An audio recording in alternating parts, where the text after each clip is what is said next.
What happens when one of the most talked about women in the world sits down for what she thinks will be a friendly chat, only to find herself ambushed with the questions everyone's been whispering about but no one dared to ask? Tonight, we're breaking down the most explosive celebrity interview of the year. And trust me, you won't believe how this unfolded. Before we get into it, make sure you hit that subscribe button and drop a comment below telling me whose side you're on after watching this. Because this is one interview that has everyone picking sides. The stage was set for what should have been just another celebrity appearance. Meghan Markle had agreed to join Andy Cohen on his show, expecting the usual softball questions about her latest projects and philanthropic endeavors.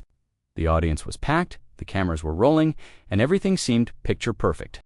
Meghan walked out in a stunning cream-colored suit, her signature megawatt smile in place, waving to the cheering crowd. Andy greeted her with his typical charm to kisses on the cheek, and they settled into the plush chairs that had hosted countless celebrities before her. The first few minutes went exactly as planned.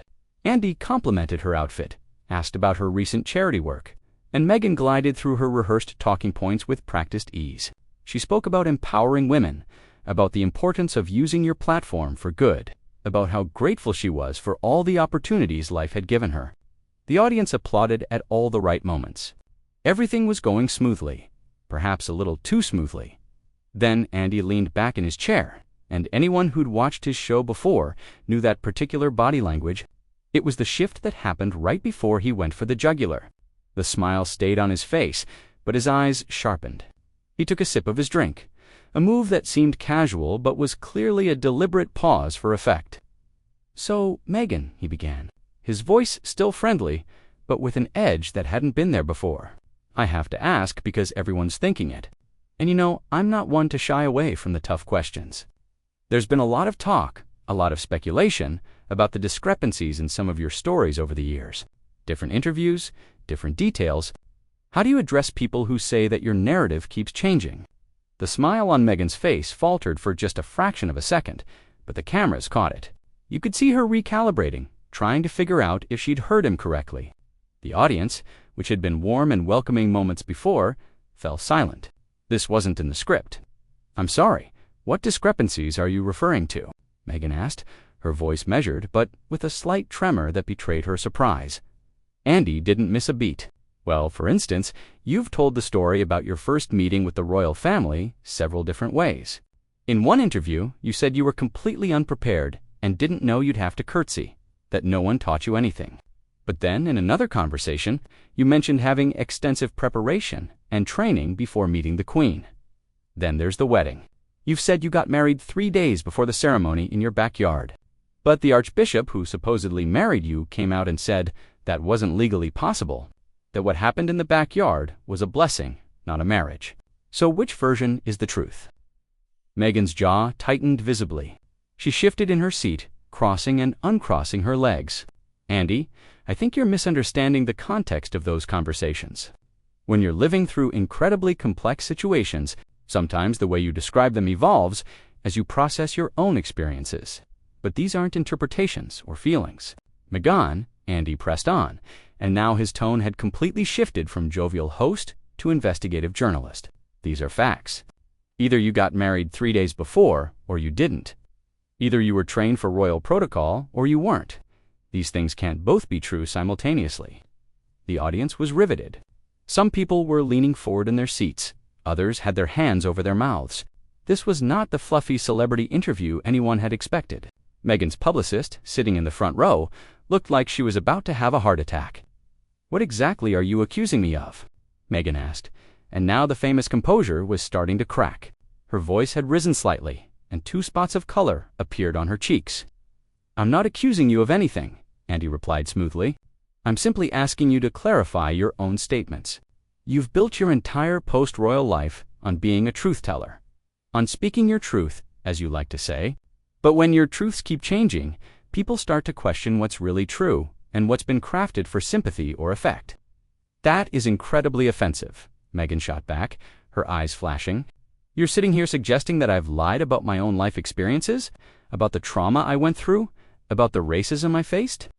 Do you have any idea how damaging that is?" Andy held up his hand. Now hold on, I didn't say anything about the racism claims. I'm talking about verifiable facts that you yourself have contradicted. And I think it's fair to ask about them, especially when you've made a career out of your victimhood narrative. You can't demand to be believed unconditionally while simultaneously changing your story. The word victimhood landed like a bomb. Meghan's mouth opened in shock, and for a moment she seemed genuinely speechless. The audience gasped. Even some of Andy's regular viewers, used to his shade and directness, seemed surprised by how hard he was going. Victimhood narrative, Meghan repeated, her voice shaking now with barely contained anger. I have been subjected to a level of abuse and hatred that most people couldn't survive. I've had to deal with racist attacks, death threats, watching my own family be complicit in tearing me down. And you're sitting here calling that a narrative. I'm calling it a narrative because you've profited from it, Andy said bluntly. The interview deals, the podcast, the Netflix series, the book deals. You've made millions upon millions of dollars telling your story of suffering. And look, I'm not saying you didn't have legitimate grievances. I'm sure you did. But at what point does speaking your truth become a business model? At what point do you have to take some responsibility for your part in all the drama? Meghan stood up abruptly. The sudden movement startled everyone, including Andy. For a moment, it looked like she might walk off the set entirely. Her microphone pack pulled taut, and a producer rushed forward nervously. But Meghan didn't leave. Instead, she pointed a finger at Andy, her hand trembling. "How dare you?" she said, her voice low and dangerous. "You have no idea what it's like to be me. You've never had to deal with what I've dealt with. You sit here in your comfortable studio, playing games and gossiping with celebrities, and you think you have the right to judge my life? I have every right to ask questions," Andy countered, still seated but clearly not backing down. "You came on this show. You chose to put yourself in the public eye over and over again. Every time you do an interview, every time you release another tell-all piece of content, you invite scrutiny. You can't have it both ways, Meghan. You can't demand privacy while constantly selling your story." "This is ambush journalism," Meghan said, her voice rising. "You brought me here under false pretenses. This was supposed to be a conversation about my charity work, about the positive things I'm doing in the world. Instead, you've turned it into a hit piece." Andy finally stood up to meet her energy. "This is journalism, period. Real questions, not the softball nonsense you've gotten used to from your friendly media allies. And honestly, the fact that you're this upset about being asked to clarify your own contradictions tells me everything I need to know." The audience didn't know whether to applaud or sit in shocked silence. Most chose silence. Meghan's eyes were filling with tears now, but they looked more like tears of rage than sadness. "You want to know the truth?" Meghan said, her voice breaking. "The truth is that I've been gaslit by an entire institution, by a whole country, by people like you who refuse to believe that a biracial woman could actually be telling the truth about racism and abuse. Every time I speak up, I'm called a liar. Every time I defend myself, I'm called difficult. I can't win, but you have won," Andy interjected.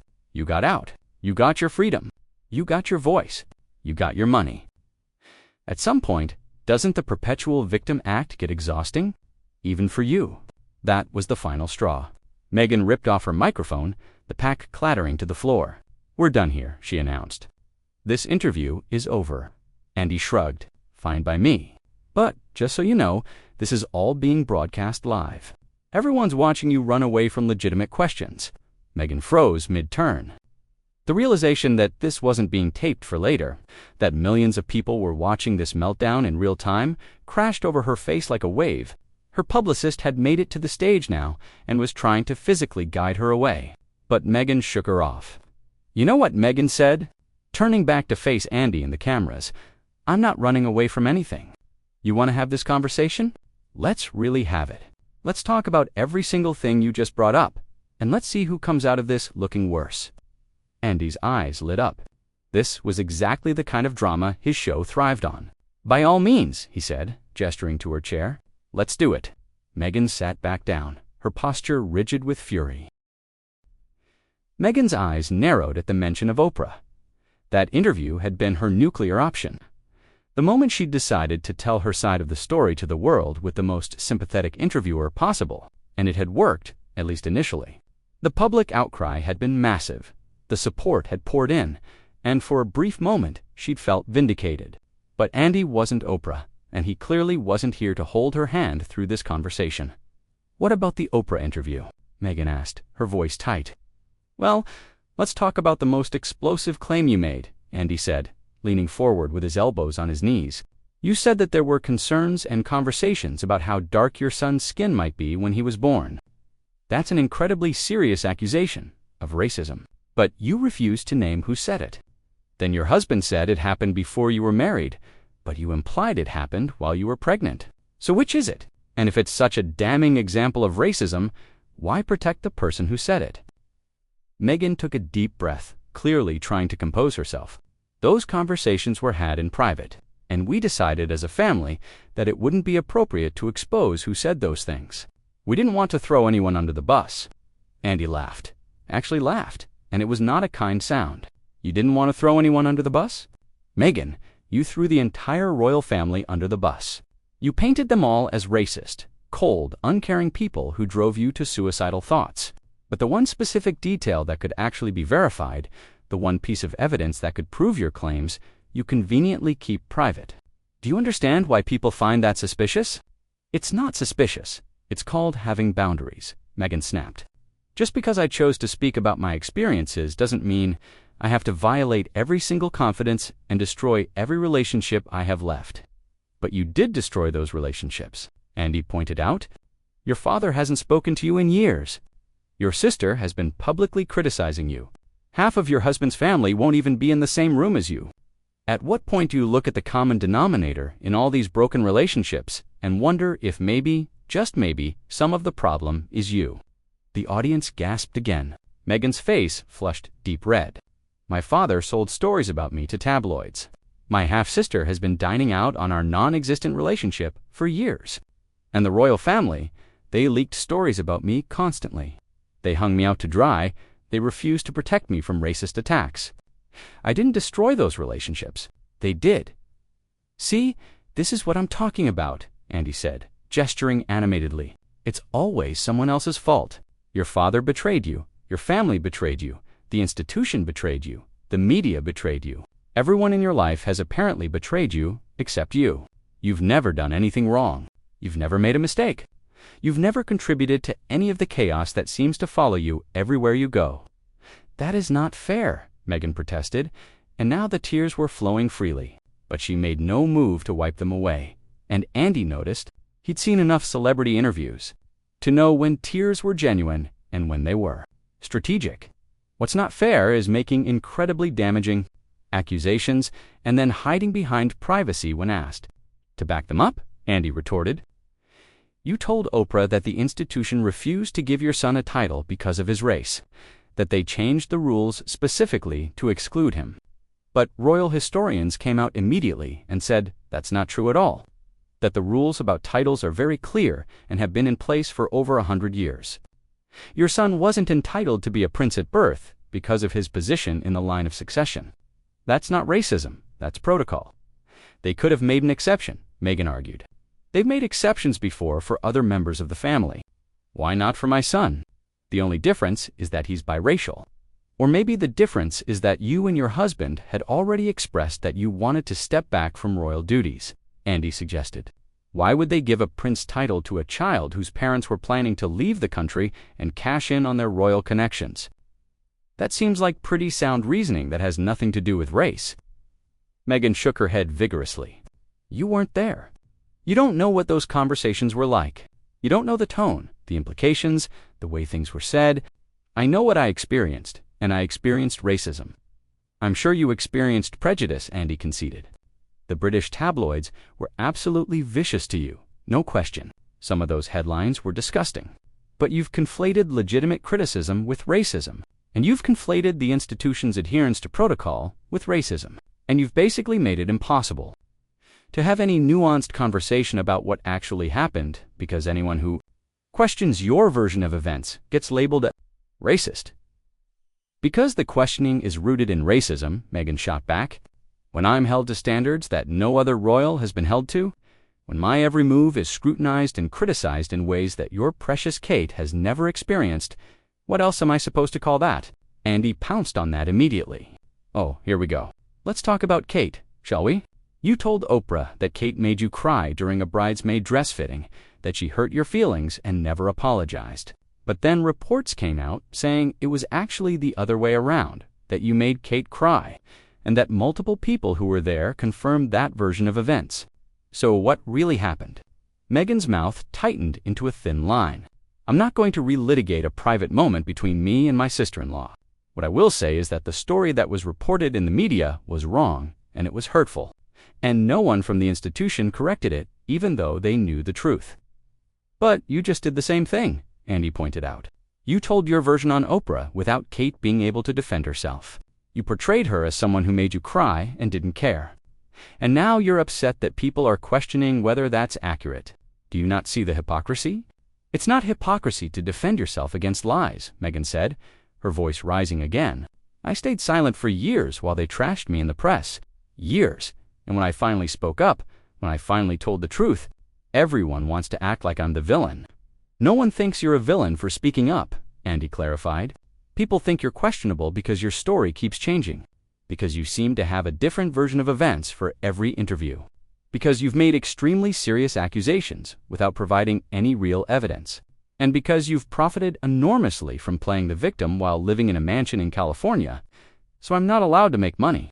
I'm not allowed to have a nice house. What exactly am I supposed to do? Live in poverty to prove that my suffering was real? Of course not, Andy said with exaggerated patience. But you can't claim to want privacy while signing massive deals to talk about your private life. You can't say you want to be left alone while constantly putting yourself in the spotlight. You can't position yourself as a champion of the voiceless while living a life of extraordinary privilege. The cognitive dissonance is astounding. Meghan stood up again, and this time she was shaking with anger. You know what? I came here in good faith. I thought we were going to have an adult conversation, but this is clearly just an attack. You've already made up your mind about me, and nothing I say is going to change that. Sit down, Meghan, Andy said, and his voice had gone cold. You wanted to really have this conversation. Remember, you said you weren't running away, so don't run away now when it gets uncomfortable. The two of them locked eyes, and for a long moment, no one in the studio moved or breathed. It was a battle of wills playing out on live television. Finally, slowly, Meghan sat back down. But her body language was completely closed off now, arms crossed, jaw set. Fine, she said. What else do you want to accuse me of? I'm not accusing you of anything, Andy repeated. I'm asking you to explain the contradictions in your own statements. Let's talk about the suicide claims. You told Oprah that you were suicidal, that you went to the institution's HR department and begged for help, and they refused. You said you told your husband you needed to go somewhere to get help, and he said you couldn't because it would look bad for the institution. That's horrifying if true. But then people pointed out that the royal family doesn't have an HR department in the way you described, and that your husband has been very public about his own mental health struggles and his advocacy for therapy. So why would he deny you help? Meghan's eyes filled with tears again. Are you seriously questioning whether I was suicidal? Are you actually sitting here suggesting I made that up? I'm suggesting that some of the details don't add up, Andy said carefully. And I think it's fair to ask about that, especially when mental health is such a serious issue. If you were truly in crisis, there were resources available to you. You had money, you had access to the best care in the world, you had a husband who supposedly loves you. The idea that you were completely trapped and helpless doesn't make sense. You have never been in that situation, Meghan said, her voice shaking. You have never been part of an institution that controls every aspect of your life. You have never had your passport taken away, your keys taken away, your freedom completely stripped. Meghan's face went through several expressions in rapid succession: shock, anger, defensiveness, and finally something that looked almost like resignation. The audience was completely silent, waiting to see how she would respond to such a direct and undeniable contradiction. She opened her mouth, closed it, then opened it again. That was taken out of context. She finally said, but her voice lacked conviction. When I said we got married, I was talking about the spiritual and emotional commitment we made to each other privately. The legal ceremony was just the public part. I never meant to imply that the backyard exchange was legally binding. Andy shook his head slowly. Meghan, come on. You specifically said the Archbishop of Canterbury married you. Those were your exact words. You weren't talking about some vague spiritual connection. You described a whole ceremony. You made it sound secret and romantic and special, like you had this intimate wedding that no one knew about. And it wasn't true. It was true to me, Meghan insisted, but even she seemed to realize how weak that sounded. My truth, my experience of that moment, was that we were committing ourselves to each other. Maybe I didn't articulate it perfectly in the interview, but my feelings about it were genuine. Your feelings were genuine, but your facts were wrong, Andy said bluntly, and this is exactly what I'm talking about. You keep using this phrase, my truth, as if truth is subjective. Truth is truth. Facts are facts. You either got legally married in your backyard or you didn't. There's no wiggle room there. And when you're caught stating something factually incorrect, you fall back on this language about feelings and lived experiences and your truth. As if that absolves you from having misrepresented reality, Meghan's composure was cracking badly now. Her makeup was starting to run from the tears, and her hands were trembling in her lap. Why are you doing this to me? What did I ever do to you? I came here to talk about my work, about the positive changes I'm trying to make in the world, and you've ambushed me with this interrogation. You came here because your public image is in freefall, and you needed a platform to try to rehabilitate it. Andy corrected her. You thought I'd be easy, that we'd laugh and gossip and you'd get some positive press, but I'm not going to sit here and lob softballs at you while you play the victim for the millionth time. People are tired of it, Meghan. They're tired of the contradictions, tired of the drama, tired of watching you cash in on your royal connection while simultaneously trashing the institution that gave you that connection in the first place. I earned everything I have, Meghan said fiercely.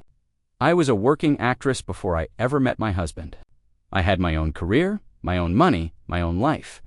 I didn't need the royal family. Andy actually laughed out loud at that. Oh, please. You were on a cable show that most people had never heard of. You were barely scraping by in Hollywood by your own admission. Then you met a prince, married into the most famous family in the world, and suddenly you're worth hundreds of millions of dollars with deals at Netflix and Spotify and book publishers throwing money at you. And you want to pretend that has nothing to do with your royal title. I would have been successful regardless, Meghan maintained stubbornly. My work speaks for itself. Your work, Andy's voice dripped with skepticism.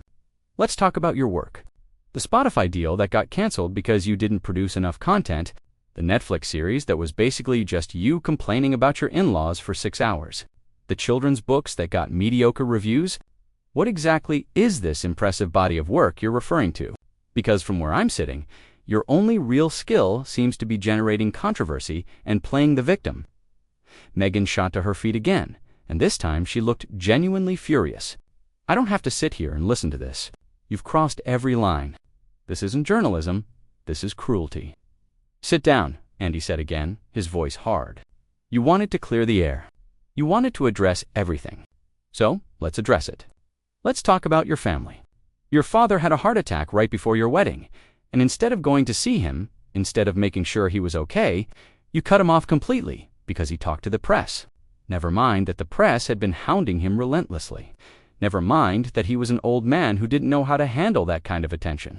He made a mistake, and you wrote him off forever. He betrayed me, Meghan said, her voice breaking. He took money to stage photographs and lie about me. He chose money over his own daughter. And what have you done? Andy shot back. You've made millions talking about your family, talking about your life, exposing private conversations and private moments. How is what you've done any different? At least your father needed the money. You're doing it from your mansion, while crying about how hard your life is. It's completely different, Meghan protested. I'm telling my side of the story. I'm defending myself against years of lies and attacks. You're making money off your trauma, Andy said flatly. That's what this is. You've turned your grievances into a business model, and you're upset that people are calling you out on it. You can't have it both ways. You can't sell your story to the highest bidder and then act offended when people examine that story and find holes in it. Meghan was openly sobbing now, and her publicist was frantically signaling from the audience, making cutting motions across her throat. But Andy ignored her, and Meghan seemed too invested in defending herself to walk away. You don't understand, Meghan said through her tears. You don't understand what it's like to be villainized for everything you do. When I wear expensive clothes, I'm wasteful and out of touch. When I wear affordable clothes, I'm trying too hard to be relatable. When I'm quiet, I'm calculating and cold. When I speak up, I'm attention-seeking and dramatic. I can't win. Nothing I do is ever right.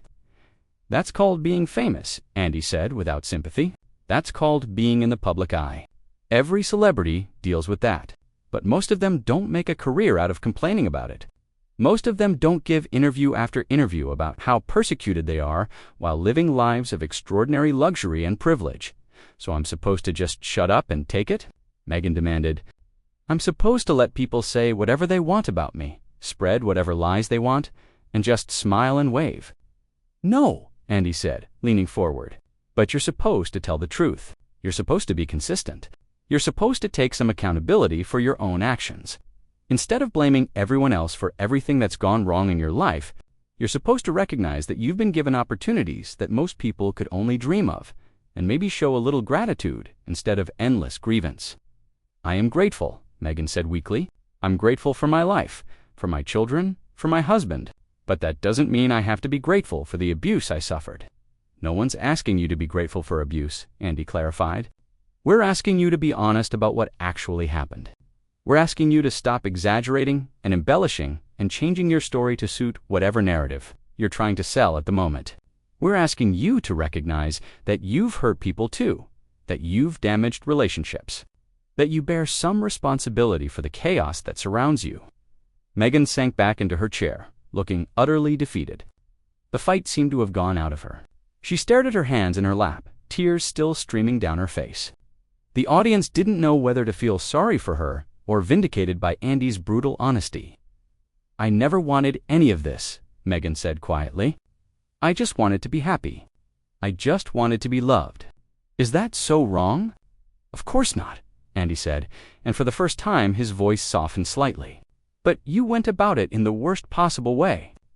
You married into a complicated situation that required patience and discretion and a thick skin, and instead you bulldozed through everything, alienated everyone around you, and then acted shocked when there were consequences. You wanted the fairy tale without any of the work. You wanted the title and the fame without the responsibility. And when reality didn't match your expectations, you burned it all down and blamed everyone else for the fire. That's not fair, Meghan whispered. You're making me sound like a monster. I'm making you sound like a person who refuses to take accountability, Andy corrected. And until you can do that, until you can look in the mirror and acknowledge your own role in all of this, nothing's going to change. You're going to keep cycling through the same patterns, burning bridges, playing the victim, and wondering why people don't believe you anymore. Meghan looked up at him, her eyes red and swollen. So, what am I supposed to do? How am I supposed to fix this? Andy shrugged. Stop talking. Stop doing interviews. Stop selling your story. Take a few years out of the spotlight and actually do the work you claim to care about without cameras following you around. Rebuild relationships privately instead of airing everything publicly. Maybe try being the person you claim to be instead of the person you've shown yourself to be. And for the love of God, get your story straight before you tell it to the world. So what did you think of that explosive confrontation? Did Andy go too far? Or did he ask the questions everyone's been thinking? Make sure you subscribe to the channel and drop a comment below.